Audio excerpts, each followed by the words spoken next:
pupa video tikliya ni bre pian mi chu so lai ba re aro di takhau video ma ro pupa ka along ko မလုပ်ပေးရတဲ့ကြာပြီဖြစ်တဲ့ hairstyle tutorial လေးလုပ်ပေးခြင်းနဲ့ဘာဖြစ်လို့လဲဆိုတော့အခုရာသီကအားလုံးကဒီပွဲတွေလမ်းသဘင်တွေသွားတယ်မင်္ဂလာပွဲတွေသွားတယ်ဘာပြောပေါ့တည်တဲ့လောက်ကတော့ပွဲရာသီလို့ထင်ပါတယ်โอเคဘာလိုမျိုးလူမျိုးပေါ့အဓိကတော့စိုင်သွားပြီးအလှပြင်ရမှာအရန်ပြင်းတယ်ပြီးတော့ကိုပါကိုလည်းပြင်ခြင်းတယ်ဆိုလို့ရှိရင် hairstyle ကိုပြီးတော့အရန်ကြီးလေးခက်ခဲလည်းမလုပ်ချင်ဘူးဒါပေမဲ့တင်းတင်းလျောက်ပတ်စွာတတပတလေးဖြစ်ချင်တယ်ဆိုလို့ရှိရင်တော့ကိုပါကိုတော့လုပ်တတ်ဖို့လိုတယ်ပေါ့နော်ပြပကအားလုံးကို tutorial လုပ်ပေးဖို့အတွက်ကိုပြပ TikTok တွေကြည့်ထားပါတယ်အဲ့တော့ TikTok မှာဆိုလို့ရှိရင်အခုနောက်ပိုင်းကလုံးဝ hairstyle tutorial တွေသိရမလားချက်နဲ့တရုံမလေးတွေလုပ်ပြသွားအရန်မိုက်တယ်အဲ့တော့အားလုံးထဲမှာဆိုလို့ရှိရင်ပြပတော်တော်များများကိုလုပ်တတ်တဲ့လောက် like try ပြီးသွားပြီ like try ပြီးသွားတဲ့အထဲမှာအချို့ဟာတွေကတော့တကယ်အမှန်ကန်အလုပ်ဖြစ်တယ်လို့အချို့ဟာတွေကလုံးဝအဲ့ဒါဗီဒီယိုထဲမှာပဲရှိရတကယ်အပြင်မှာလုံးဝလုံးလို့မရဘူးပေါ့နော်အဲ့တော့အခုအားလုံးထဲမှာပြပ try ထားပြီးတော့အလွယ်ကူဆုံးနဲ့အားလုံး like လုပ်လို့ရပြီးတော့ပွဲသွားတာပဲဖြစ်ဖြစ်ဟိုပဲများတာပဲဖြစ်ဖြစ်လှတဲ့ပုံစံလေး၃ခုကိုပြပပြန်ပြီးတော့ like လုပ်ပါမယ်အဲ့တော့ပြပဒီဗီဒီယိုလေးက TikTok ကသပင် hairstyle tutorial တွေကိုပြန်ပြီးတော့ recreate လုပ်တဲ့ဗီဒီယိုလေးဖြစ်တယ်အားလုံးအတွက်လည်းကြည့်ရတာ entertain ဖြစ်မယ်လို့လည်းထင်တယ်ပြီးတဲ့အခါကျတော့ like လုပ်ရတာလည်းလွယ်မယ်လို့ထင်ပါတယ်အဲ့တော့ပထမဆုံးသပင် style ကဘယ်လိုဖြစ်မလဲဆိုတာကြည့်လိုက်ပါအောင်ဆုံးစပင် style မှာပြပရွေးထားတာတော့စပင်ကိုတဝက်စီးတဲ့ပုံစံလေးပါဒါပေမဲ့သူတို့ကရိုးရိုးတန်းတန်းတဝက်မစီးသူတို့ကဒီအရှိကနေပြီးတော့မုတ်စိတ်မွေးလို့စီးပြီးတော့မှနောက်ကိုဒီလိုလှန်ချလိုက်တဲ့ပုံစံမျိုးဖြစ်တယ်အဲ့ဒီမှာ tutorial မှာကောင်မလေးတွေလုပ်ပြထားတာ before နဲ့ after ကတော်တော်လေးကိုလှတာကိုပြပသတိထားမိရပေါ့နော်အဲ့တော့ okay အခုလောလောဆယ်တော့ပြပကဘယ်တော့ဖြစ်စပင်ကိုအလဲခွဲတာဖြစ်တဲ့ကြောင့်အလဲခွဲထားပြီးသားပြပစပင်ကတော့အရင်ဆုံးစပင်ကိုအရင်ရှင်းလိုက်မယ်ပေါ့နော်အဲ့တော့စပင်ကိုတဝက်စီးမယ်ဆိုတော့ပုံမှန်အဖြစ်ဖြစ်ပါတော့စပင်ကိုတဝက်စီးမယ်ဆိုရင်ဒီကနေပြီးတော့ဒီလိုတဝက်ယူပြီးတော့ဒီလိုစီးလေးရှိတယ်အခုကအဲ့လိုလုံးမှာမဟုတ်ပါဘူး TikTok တွေကကောင်မလေးတွေလုပ်ပြသလိုမျိုးဒီရှေ့ကနေမုတ်စိတ်မွေးလို့အရင်လုပ်မယ်ပြီးတော့မှနောက်ကိုလှန်ချတဲ့ပုံစံနဲ့လုပ်ကြည့်ပါမယ် Okay ဒီကဒီစပင်ကိုဒီလောက်လေးယူလိုက်ပါမယ်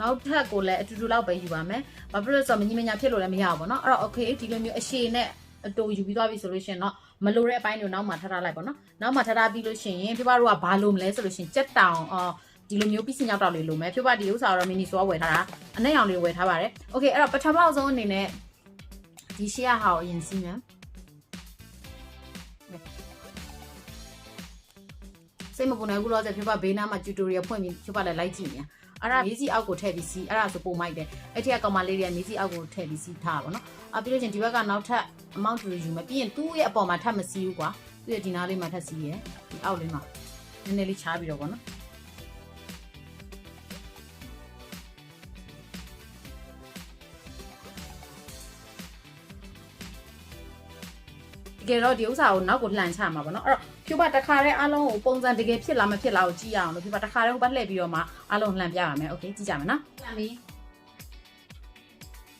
ဘလို့နေလဲလှလား Oh wow မိုက်တယ်တွေ့လား wow အဲ့ဒါပြောတာဒါလေးကအဆင်ပြေတယ်ဒီတိုင်းလေးလိုက်လုပ်မယ်ဆိုရင်တော်တော်လေးကိုလှတယ်ဆိုပထမဦးဆုံးလုပ်တဲ့ဟာကတော့မဆိုအဲ့တော့ဒီပြီးတော့နောက်နံပါတ်2ကိုဖြူပါထပ်လုပ်ပြပါမယ်အဲ့တော့နောက်ထပ်လုပ်ပြမယ်တနည်းကကြတော့သဒုံးနဲ့ဆန်တယ်နောက်တွဲသဒုံးလိုပုံစံလေးပဲဘာမှလုပ်စရာမလိုဘူးဒါပေမဲ့ဖြူပါနောက်ကိုလှည့်ပြီးလုပ်ပြရမှာဖြစ်ပါတယ်ဘာလို့ဆိုတော့ तू ကနည်းနည်းအနောက်ကိုအသားပေးတဲ့သပင်ပုံစံဖြစ်တဲ့အတွက်ကြောင့် okay အဲ့တော့ဖြူပါဟိုဘက်ထည့်လိုက်မယ်ဖြူပါသပင်ပုံမှန်သပင်အမှ tutorial ထဲမှာ तू နှစ်ခုအလဲခွဲထားရပါတော့ဖြူပါကတော့ဒီမှာအလဲခွဲဆိုပေမဲ့ဟိုပါဘောဘယ်လိုပြောရမလဲအဲ့လောက်ကြည့်တော့ညီချင်မှညီမယ်ဘာလို့လက်နဲ့ခွဲလိုက်တာဆိုတော့လေအဲ့တော့ तू ကအဲ့ထဲမှာပြီးရခါကျတော့သပင်ကိုဒီနားလေးကတစ်ဖက်ကိုစီးတယ်ဒါပေမဲ့စီးရမယ်အလုံးအောင်လိုမျိုးကြီးအလဲကနေစီးရမဟုတ်ဘဲနဲ့အောက်ကနေပြီးဒီလိုနေရာမျိုးကနေစီးတာတွေ့ရပါတယ်အဲ့ဒါပြီးရခါမှာတော့ဘာမှမလုပ်ဘူးဒီဥစ္စာဆိုလို့ရှိရင်လည်းတစ်ဖက်နဲ့တော့မကူးစင်နဲ့ပေါ့နော်ပြီးရဆိုလို့ရှိရင်ဒါကိုခဏဖယ်ထားဒီဥစ္စာဆိုလို့ရှိရင်သူ့ရဲ့အလဲကောင်လေးလိုယူမယ်sorry ဒီလိုယူမယ်မမြင်ရအောင်ဆိုတော့လေဒါပေမဲ့ကို့မှာမှန်ရှိရင်တော့မှန်နှစ်ခုနဲ့တစ်ခါလုံးလို့ရအောင်နော်အဲ့ဒါပြီးရင်ယူပြီးလို့ရှိရင်တော့ဒီထဲကိုပြန်ထည့်ဒီမှာပြန်လိမ့်တဲ့ဒီဇိုင်းပေါ့လေပြန်လိမ့်မယ်နှစ်ခေါက်လောက်လိမ့်ရမယ်ဆိုတော့တစ်ခေါက်တည်းလိမ့်မှာမထူဘူးနှစ်ခေါက်လောက်လိမ့်မယ်โอเคအားဖြစ်သွားပြီဒီဘက်ကိုလည်းအဲ့လိုပဲအတူတူလိုက်လို့ရုံပဲပုံစံဖြစ်မှာဆိုတော့ပြင်ဒီလိုပြန်ယူရယ်ယူပြီးလို့ရှိရင်ဒီနှစ်ခုကိုတူပြီးတော့ဒီထဲပြန်ထည့်တယ်ဒီစပင်ကိုစီးလိုက်တယ်ပေါ့နော်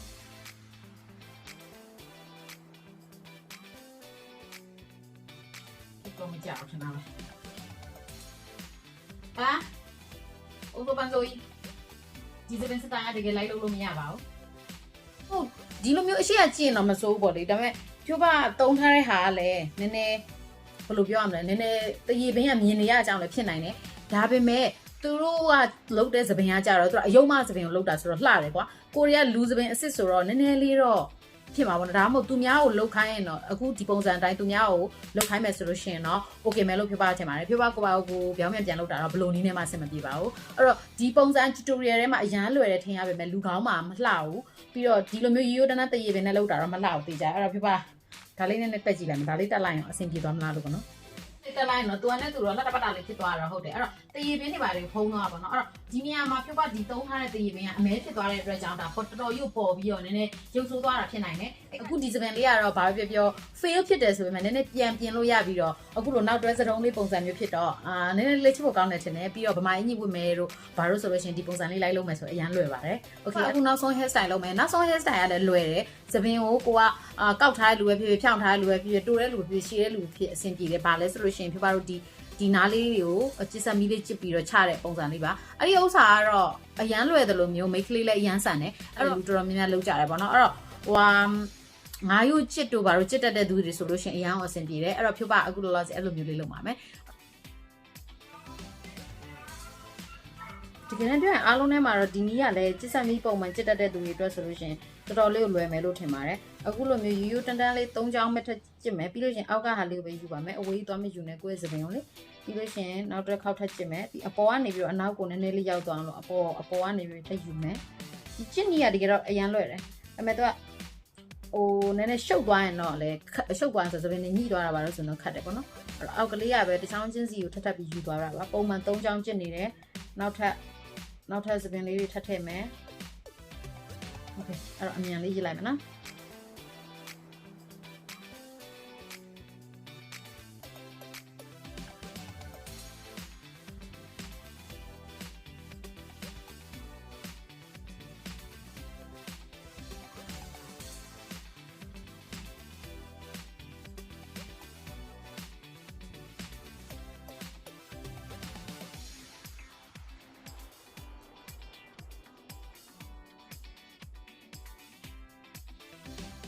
ဆိုလို့ရှိရင်ဒီနှစ်ခုရပြီဆိုတော့ဒီနှစ်ခုကိုနည်းနည်းလေးပွားရောင်ရောင်ပုံစံလေးဖြစ်သွားအောင်ဒါမှမဟုတ်လို့ရှိရင်လည်းအဲ့လိုဒီလို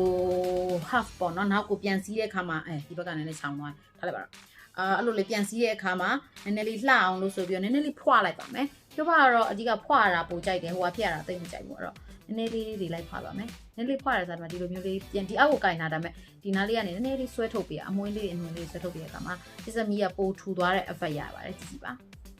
အဲ့ဒီဘက်ချမ်းလို့